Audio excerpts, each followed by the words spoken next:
Good afternoon. It's Friday, the 12th of January 2018, just after 1 o'clock. Welcome to UK Column News. I'm your host, Brian Gerrish. With me in the studio, Mike Robinson, as always. And we're delighted to be joined by David Scott with Northern Exposure. David, of course, reporting from north of the border. Trump.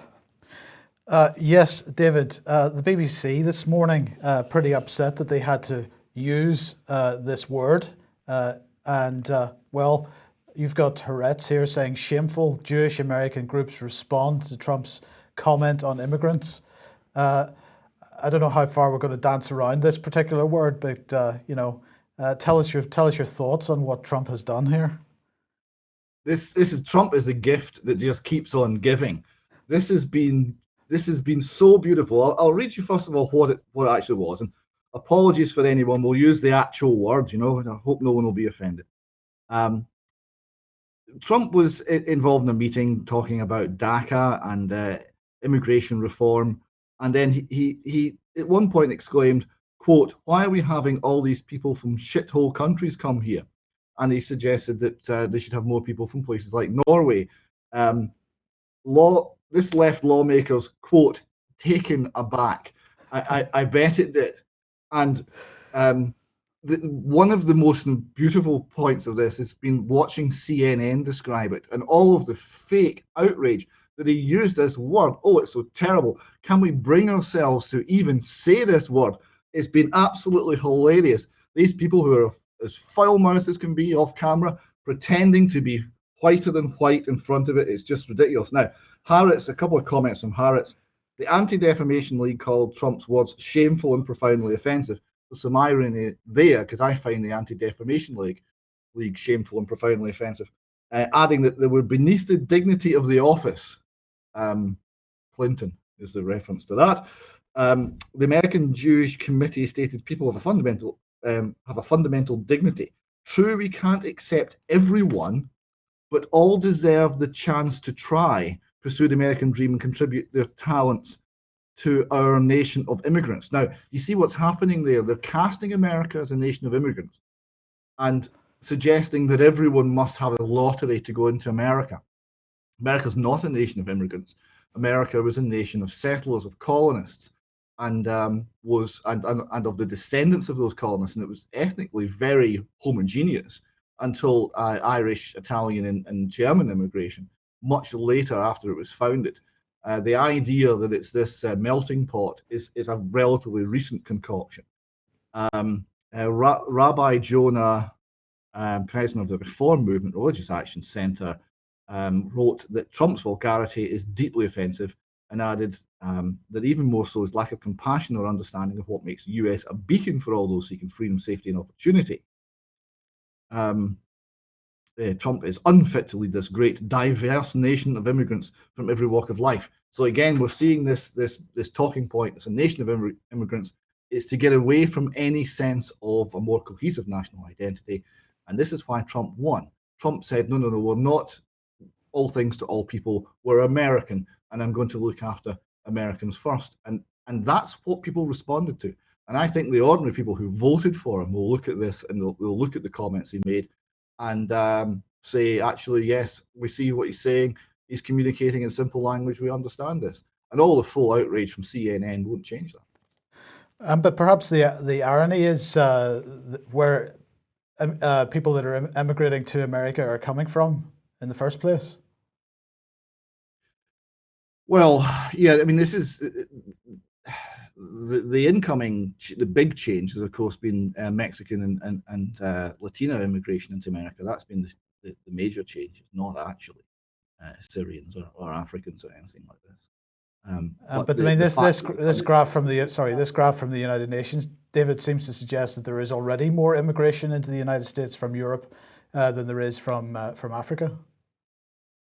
Yes, absolutely. You're seeing the references he's making don't stack really with the true extent or the true nature of the problem as faced in America, which is his comments would have been perhaps more true of Europe.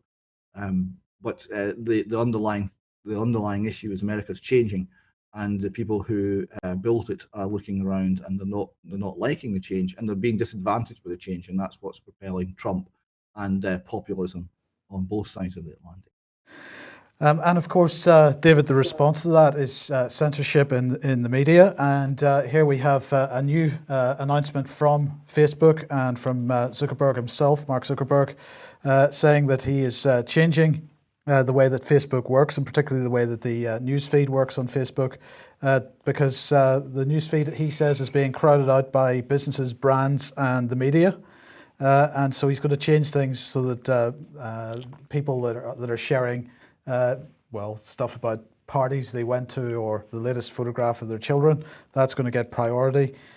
He said that since there's more public content than posts from your friends and family, the balance of what's in the newsfeed has shifted away from the most important thing Facebook can do, help us connect with each other. He said that posts from publishers like news organizations are likely to feature less in news feeds. He said, if we do the right thing, I believe it will be good for our community and our business over the long term too.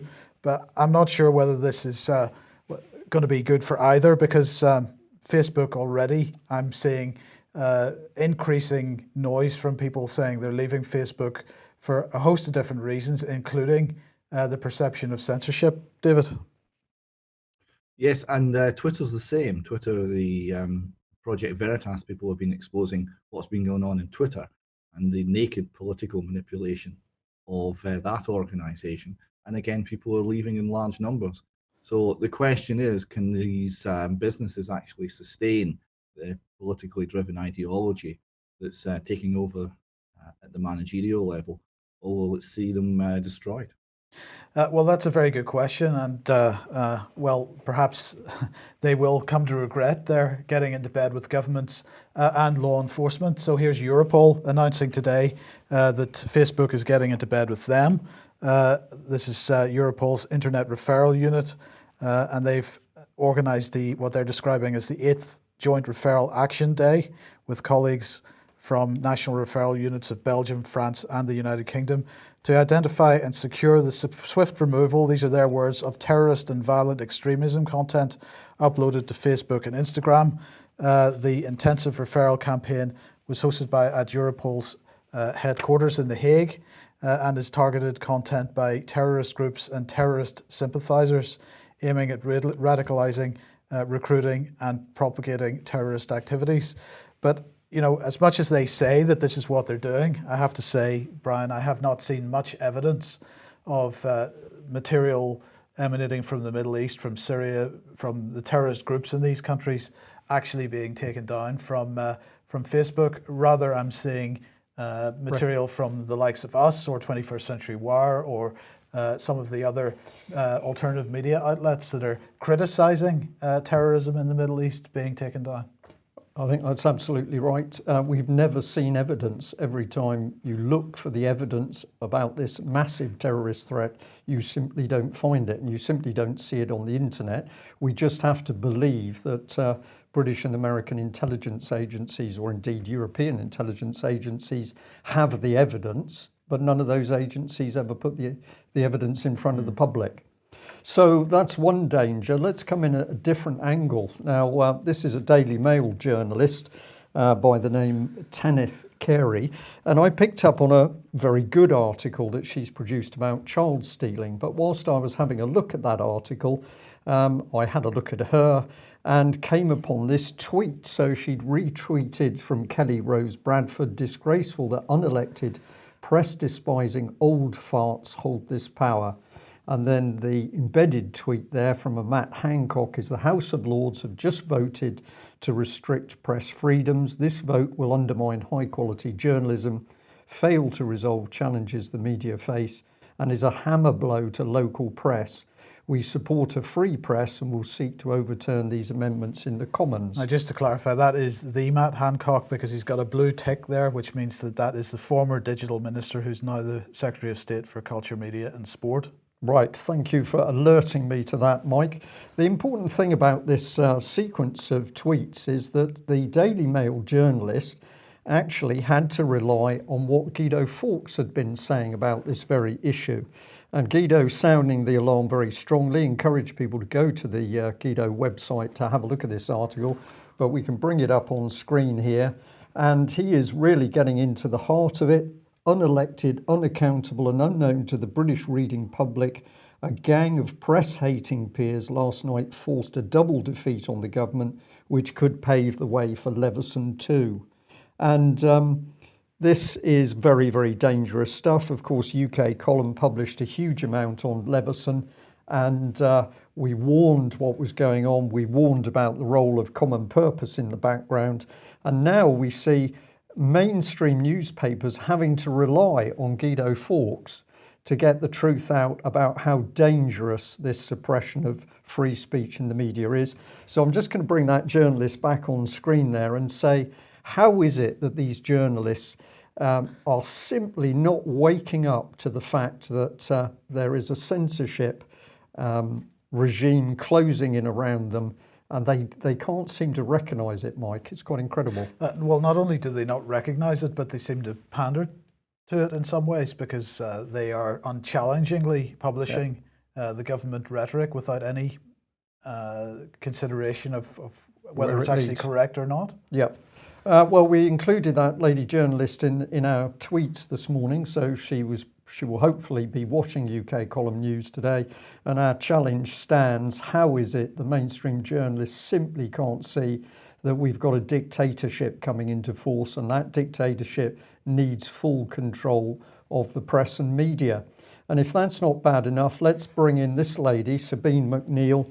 I've got to say thank you very much to the people who did respond with regard to a court hearing yesterday. Astounding what has started to happen.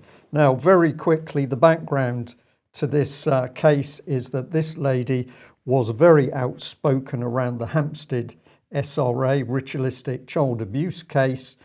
She worked with a lot of other individuals to support the mother to get the truth out about the scale and nature of the abuse to the children. And very quickly, she was picked up, police are involved, and they have not let this, I think she's 74, the 74-year-old lady go. What do we know from the court case yesterday? Well, apparently she had a stage 1 pre-trial plea hearing yesterday. She pleaded not guilty to all 19 charges,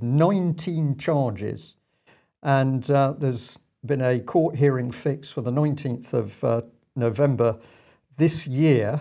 3 weeks allocated to it, Mike. What do you think the cost of a 3-week court case is? Well, I don't know, but 3 weeks, that's the kind of length of time that you might consider a murder trial, for example? Murder trial, or indeed some of the family court hearings are 2 to 3 weeks.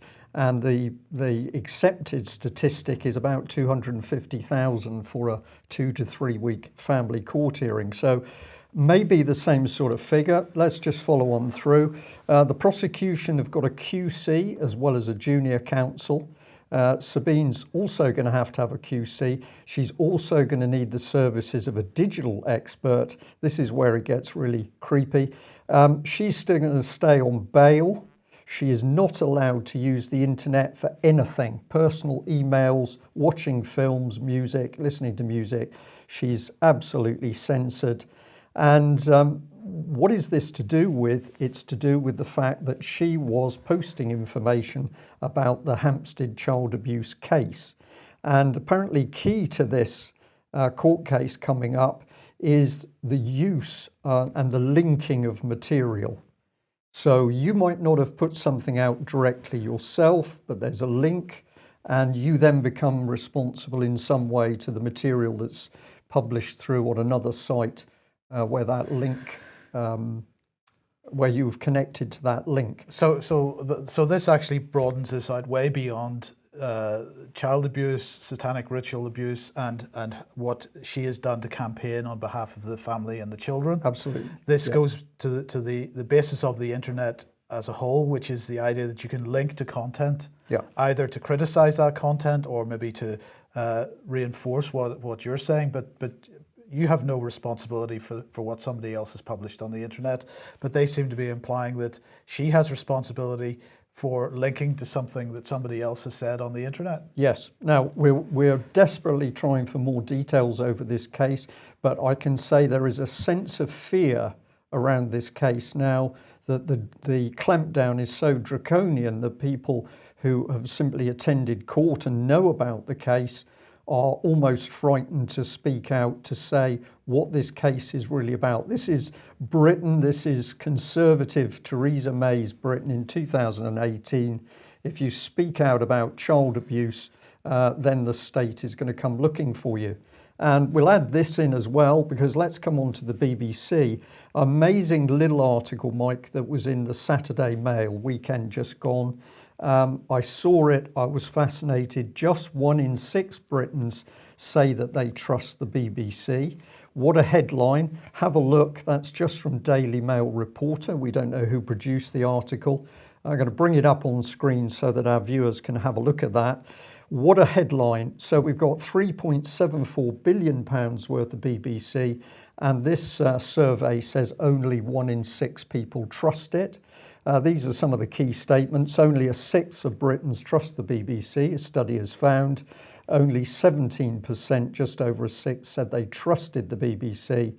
And this was a poll of 2,000 commissioned by Credit Plus and carried out by onepoll.com. Now, I called onepoll.com this morning to see if I could get more detail, more evidence to back up that statement of 1 in 6 people. They told me very nicely that their client owns that data, and I'm hoping that the client, which is Credit Plus, will come back to me later today and I can get more information. But what a statement. Just 1 in 6 people in UK trust the BBC. So value for taxpayers' money then? Value for taxpayers' money. Now, very quickly, let's have a look at the Daily Mail, because while I was looking at that article about the 1 in 6 trusting the BBC, which you can see on the right of your screen, I was fascinated by a very big article about the Prime Minister backing a clean-up of plastic from beaches. Now, this is a subject which interests me. I've spent quite a lot of time at sea. I've seen the floating plastic in the middle of the Indian Ocean, for example, truly horrific. But what I was interested in here, Mike, is the timing. That what is going on at the moment of great interest? Well, it's Brexit. What is the Daily Mail publishing? The problem with plastic waste. Well, it wasn't just that page in the paper, because if we went to the editorial page, we had a double-page spread on the dangers of plastic. A massive article, big image. And why was I so interested in this? Well, let's come back to the UK column. And here is the front page from the UK column. This is April 2008. And what are we saying in the banner headline? Daily Mail spins pro-referendum rally and ignores treason. Their editorial team promoted plastic bags as more important than 3,000 demonstrators in Parliament. And this was a conversation I had with a gentleman, right? He was then editor or deputy editor, Benedict Brogan. I said to him on the phone, "Good afternoon. I'm calling to ask why the Daily Mail did not cover the EU referendum rally." This was to do with the Lisbon Treaty. "Your front page is covered in plastic bags." And Brogan said to me, "We didn't think it was particularly newsworthy relative to other things going on in the day. Every day we have to take a balance of view on the things that matter and we feel are important. Some things get squeezed out, and the demonstration was one of the things that got squeezed." So I said to him, so 3,000 people demonstrate at their parliament is squeezed out by plastic bags. That's a bit strange, isn't it? And this is what he said: "Not us. We feel there are far more people out there interested in the fate of the climate, and I think that plastic bags have become one of the great curses of the modern age, rather than those who are interested in the inevitability of the Lisbon Treaty." Oh. Well, what a statement. And isn't it remarkable that as Brexit now turns out to be complete treason on the British people, the lie of an exit from the European Union. The Daily Mail is printing plastic. And if I may, I'll just pop, this was the UK column full article. If the resolution allows, you may be able to read that on screen. But 3,000 people demonstrated outside Parliament, seen by the Daily Mail. No report was made, neither was it reported by the BBC. David, we've run through quite a bit of stuff there, but have you any comments? A couple of quick ones, Mike. Will Sabine have a jury?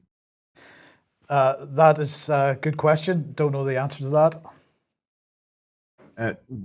We've experienced this in Scotland with Robert Greene. He was constantly threatened with an indictment, a solemn indictment, which is potentially 5 years in jail, but requires a jury trial.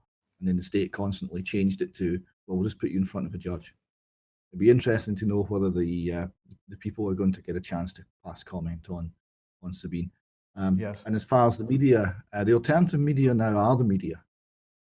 The degree of surrender of any integrity from CNN, BBC, and all of the people like them is so profound that the only media worth watching at all is coming from what's being called alternative. That's absolutely correct, David. Okay, let's move on to privatisation of government departments and public service mutuals. The government has decided to put some money into public service mutuals. It's a small amount of money, £1.7 million. But what's this about? Well, Tracy Crouch had this to say. This £1.7 million funding will deliver training, support programs and mentoring to expand the high quality services mutuals provide to communities across the country. Of course, this isn't really about providing community services in the sense that perhaps that statement implies, because of course one of the best examples of a public organisation spun out into a mutual is the Behavioural Insights Team. Brian, this was a cabinet office initiative which was spun out from the public sector into a mutual, and other public sector groups, any departments within or organisations within government departments that feel like spinning themselves out into private organisations in a mutual form are being given the assistance of government. And just to put this into a little bit of perspective, here's the range of mutuals that exist already, or some statistics from government about that. So we've got one that's in the area of the arts. We've got a couple that are in adult education. We've got one which is labelled as ambulance. Two that are building control. Several in children's education. We've got a few in children's SEN, quite not sure what that is off the top of my head. We've got some in community safety, criminal justice, emergency planning, environment, fire and rescue, housing. So this goes right across the range of government services, and they are spinning these departments out and turning them into mutuals. And of course, David may have a view on whether these should be government services or whether they should be spun out into private organisations or not. But at the end of the day, we come back to this business of the fact that once these services are spun out into private companies, then these private companies attempt to pretend that the Freedom of Information Act, for example, doesn't apply, no longer applies. Now, we know that that is not the case, but you've got to challenge it. So what are your thoughts on this, David, turning government departments into cooperatives and mutuals? Firstly, can they still take on debt? I would imagine the answer is yes. And I would imagine that this is not going to show up in the national statistics on the national debt. A lot of this is generated by simply hiding the balance sheet, hiding the red ink. The same with public-private partnerships. A wonderful idea, the first created by Benito Mussolini. And it was all about keeping the government borrowing away from prying eyes and off the national balance sheet. Yep. Now the other thing is, this is not private sector. It's not putting things out to the private sector. It's very tightly state controlled. We see this in the charitable sector as well. It operates as an extension of government, but because the very limited power of oversight that the people have over government doesn't apply to these spin-off organisations to anything like the same degree, what actually transpires is government in secret. Absolutely. Absolutely right. Now let's move on to the National Health Service, and of course there's a big furore, David, at the moment about flu vaccines and the flu epidemic in inverted commas, which is going on. At least this is how it's being presented in the mainstream press.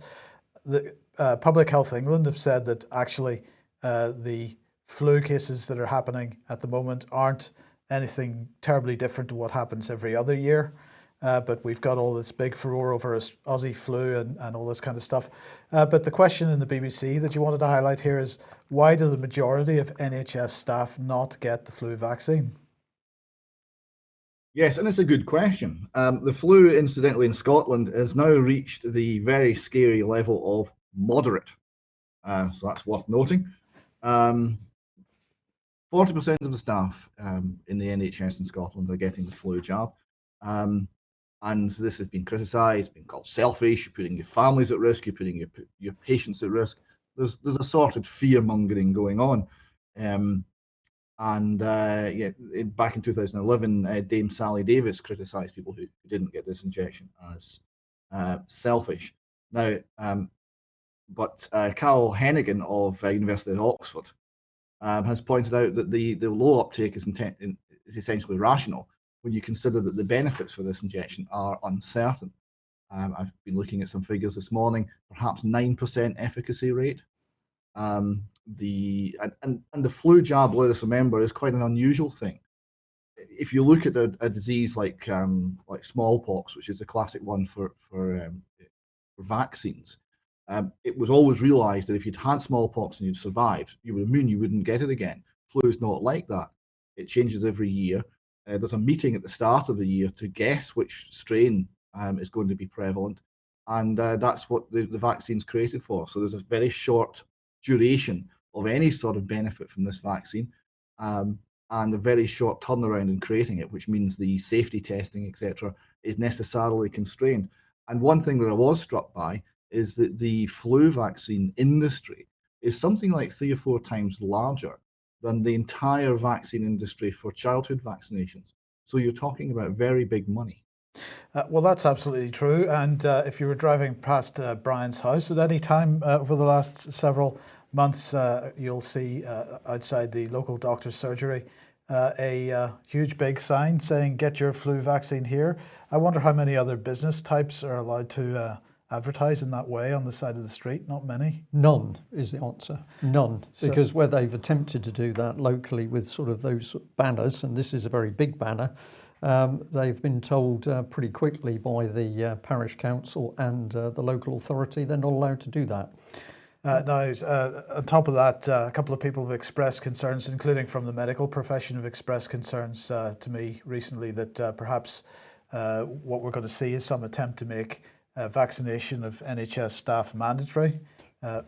Absolutely. If I can just jump through and pop this one. This was sent through to us in the last couple of days.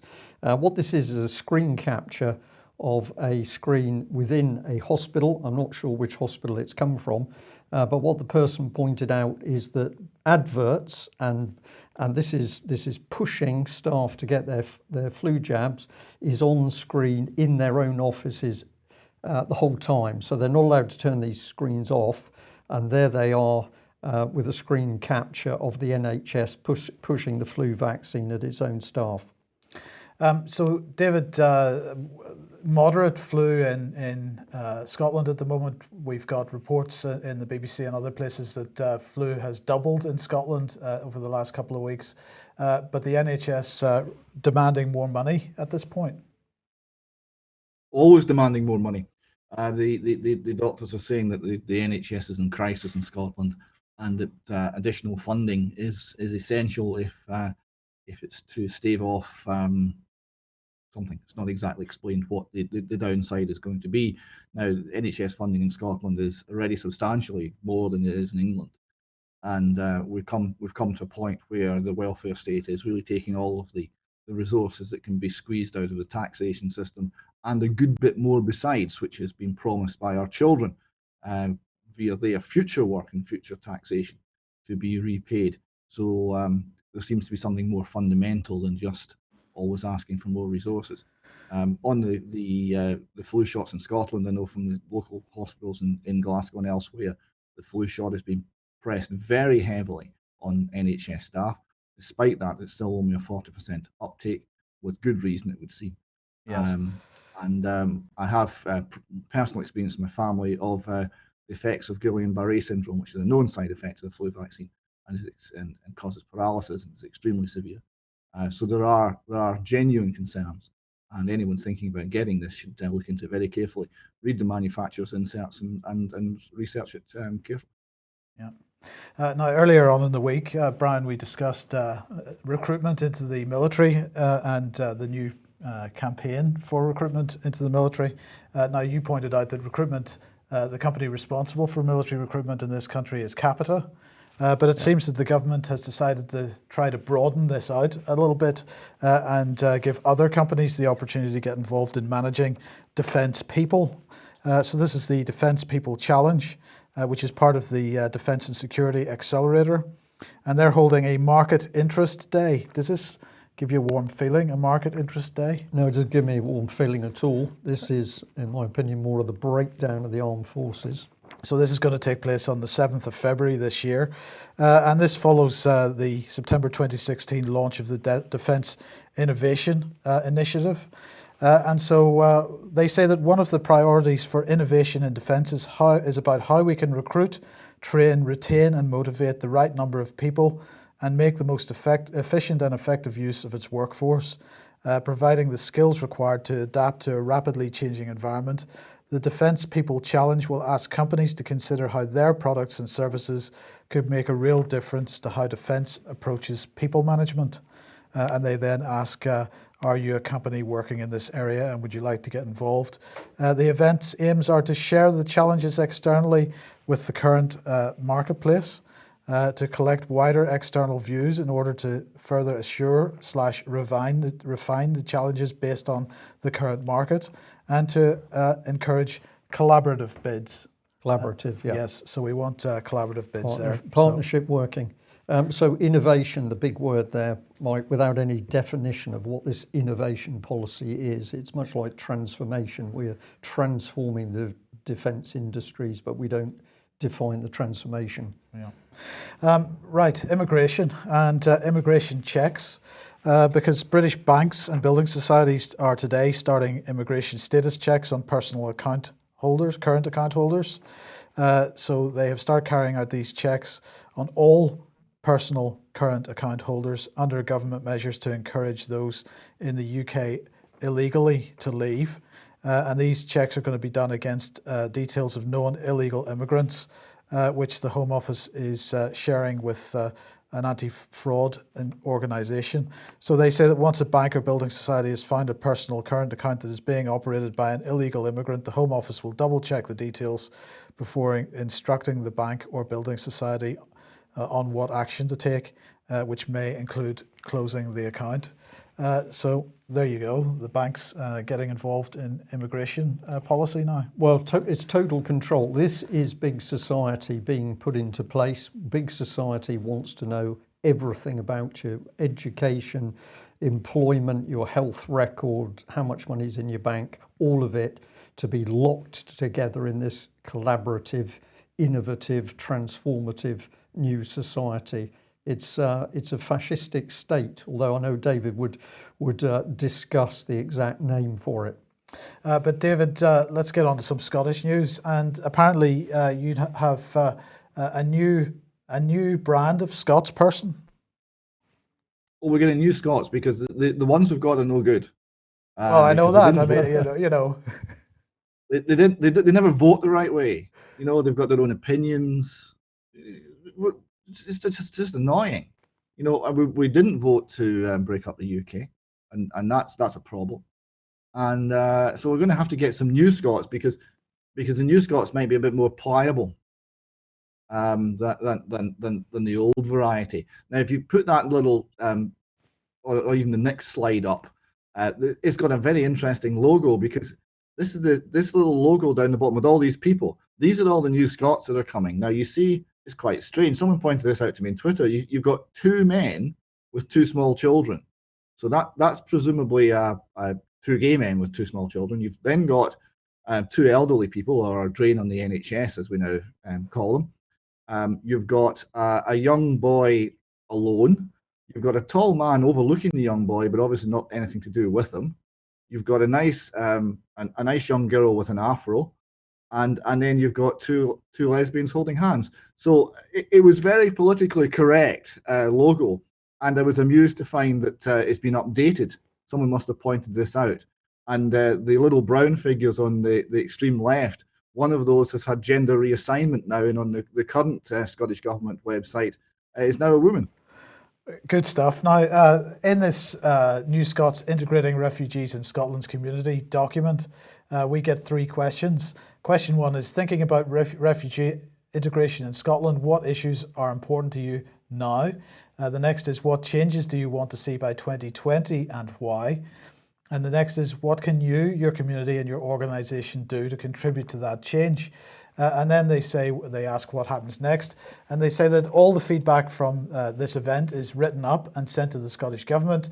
The Scottish Government, COSLA, I'm not sure what that is, and the Scottish Refugee Council pull together all of the feedback from events across Scotland. A new strategy is written, informed by the feedback, and published later in the year. And Scotland continues to welcome and support refugees into our communities. COSLA is the local authorities. It used to be all the local authorities on it. Now it's just some of them. Yes, and do you notice the assumptions here? There's going to be refugees coming in. There's not going to be an end. This is not a temporary measure. This is not something that responds to a crisis that we're trying to solve. And then when the crisis is over, the immigration stops. And there's certainly no suggestion that anyone's going home. In their overview, they say Scotland has a long history of welcoming refugees and asylum seekers from all over the world. That's not true. No, it's not. They just made that up because it sounds nice. We want Scotland to continue to be a welcoming nation and support refugees, asylum seekers, and the communities to settle into. Refugees and asylum seekers are essentially a new phenomenon, certainly in the British Isles. We always welcomed refugees in terms of Britain. They generally came in the south coast because that was the bit that was near the continent. And you're looking at people like the Huguenots and what have you that are quite historical. There's not really been anything approaching this sort of manoeuvre in Scottish culture, in Scottish society ever. And they're trying to conceal the fact that it's entirely new by saying, no, it's always been like this, a similar way to America as a nation of immigrants. There's no change, there's nothing new. You're meant to accept an entirely new situation as though it's completely normal. The minister responsible, Angela Constance, MSP, one of Brian's favourites, I know. He had some very interesting things to say about her a few episodes ago. She talks about the New Scots. Throughout the years across Scotland, refugee communities have brought their skills, culture, language, and food. Over successive generations, these refugees have contributed to Scotland, helping to create a proud, successful, and diverse country we are today. Now, this is all very strange. The people who came to Scotland who brought things like their food were immigrants. They weren't refugees. These were people coming from Italy.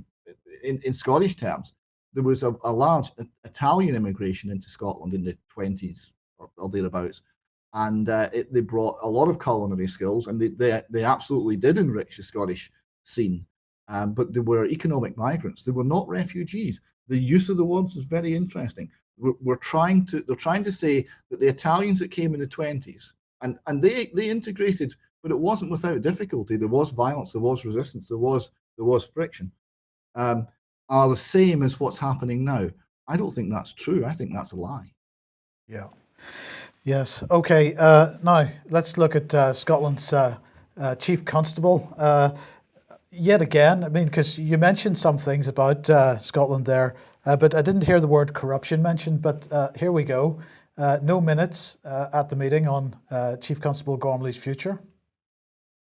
This is a remarkable little story. Now, what we've got here is the incredible Scottish Police Authority met in the 8th of November and informed Phil Gormley that he was welcome back. Everything was forgiven. He had the unanimous, quote, unanimous backing of the board of the Scottish Police Authority to return to his duties. Now, just remind us quickly what it was that they had done wrong.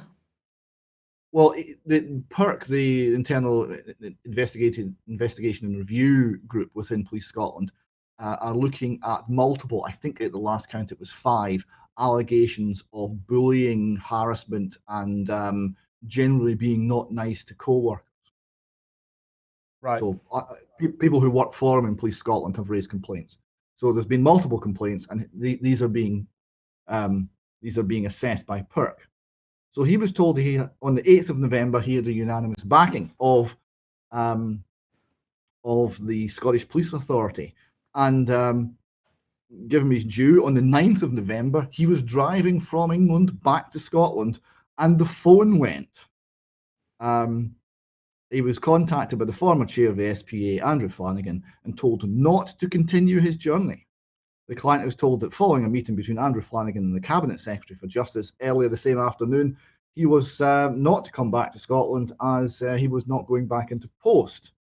Now, this was then questioned as to whether this was interference by politicians into the operations of Police Scotland and the Scottish Police Authority. The politician concerned said, well, it was all above board. I'd be quite happy to share the minutes with anyone who wants to see what happened at that meeting. And then lo and behold, when the Scottish Government and Civil Service was asked for the minutes do not exist. There are no minutes, there are no records. This is not the first time we've caught the Scottish Government at this particular game. Yeah, and well, the Scottish Police Authority Board, their members are hitting out against them for being a waste of time and useless. Yes, this was some research by Dr. Ali Malik into the views of the board. And one of the comments here, every time we try to bite, the government removes a tooth. So it's a toothless watchdog. It's not providing any corrections to Police Scotland. Police Scotland have been hugely controversial since ever they came into existence. And because it's one integrated police force, you don't have anywhere else you can go. You don't have another authority run in a different way to act as some sort of counterbalance to say, we think that's a better way forward. It's one system, only one way, only one solution, and everything centrally controlled. So therefore, if that central control is in error, then the criminal justice system of your entire country is in peril. That's where we're at. The counterbalance to this is meant to be the Scottish Police Authority, and the Scottish Police Authority has been described as operating in a Kremlin-like fashion. So every bit of concern we have over Police Scotland is reflected in the Scottish Police Authority. There is no oversight, there is no clarity, there is no transparency at all in these matters in Scotland. And the Daily Record here reporting that former Justice Secretary Kenny McCaskill saying that Gormley needs to go even if he is cleared of bullying claims. Is this likely? Well, no, because they'd have to pay him quite a lot of money, and it's been tremendously difficult to get anyone to take this post. I think he'll see out his contract personally. But yes, Kenny McCaskill, the former Justice Secretary, much beloved of the Holly Gregg Justice team, who call him the donkey, is saying that the former the police chief has got serious questions over his leadership. And he should quote depart with dignity. I think that horse has already left the barn before his contract expires at the end of the year, rather than staying in his position, quote, like a bad smell. So yeah, he's not getting great press. But we've been here before with Sir Stephen House. Yes, indeed. It seems to happen with every new chief constable you get. If he does go, I wonder what you will end up with. Well, who knows? I mean, Sir Stephen House you talked earlier about Leveson and press not having the power to report things. In Scotland, what we had, Stephen House had left his wife and children and not only taken up with a gay lover while he was still running Police Scotland, but they were living in the castle at the police college together. And no one knew this. All the police knew it, I mean, every policeman you talk to knew about it, but no press outlet in Scotland reported a word about this. The people of Scotland didn't know the nature of the man who was running their police service. They didn't know about the decisions he'd made, the lifestyle he'd chosen, or how he was conducting himself, so they couldn't form any view. This is the type of thing that lack of press freedom gives you. Yeah. Well, David, thank you very much for that. Just thinking what we've covered in the news today, it's really quite remarkable. We're talking about censorship of the press. We're talking about government departments which should be serving the public are gently being spread out into the corporate sector. We've got the fact that just one in six people believe that the BBC is trustworthy. We've got forcible flu vaccinations. We've got the suffering of people, migrants who are leaving their homelands to find another country. We've had the death of Peter Sutherland recently, the man who was saying this has to happen because it's political policy. We're witnessing something very, very dark starting to take over our society. I think I mentioned fascism. Is it communitarianism? David, very quickly, we're on the time, stops for time. What is it, do you think, that is starting to control our political and social and society and communities? What is it? Fascism is the right word, but the problem with fascism is it means many different things. Italian fascism and Spanish fascism is probably quite close to what we're getting. And economically, that's the system we've got, where you're allowed to have nominal private ownership, but everything's directed by the state. Therefore, the state picks the winners and the losers. It's not the marketplace and competition. Take the NHS. The state acquires resources by force, by taxation, and then is distributing those forces to selected private hands. This is a very corrupt, inherently corrupt system. If you look at the political sphere, you have people targeted almost at random. You can go through your life and everything's fine. Or if you run like Sabine, if you run into the wrong people at the wrong time and say the wrong thing at the wrong time, or simply cross someone's interests, and that person is well connected, then you have serious problems. That's the nature of the fascist system. It's inherently corrupt. It's also inherently flexible and movable. Unlike communism, which is very rigid in its beliefs, fascism is very, very flexible. It will respond in a pragmatic way to whatever comes up in any given situation. So that's what you're dealing with. The reason it's so hard to pin down is it's a movable thing, but it's certainly fascism. Okay, David, thank you very much for that. Well, we'll end today's news there. We'll say research what we've been talking about. Don't just believe the UK column reports. Check it out for yourself. And if you're concerned as we are about many of these issues, then talk, tell other people, alert them to it, because exposure of what's happening is at least 95% of the battle to fighting and stopping what's going on. David, thank you for joining us. We will be back at the same time on Monday. Thank you. Bye-bye. Bye-bye.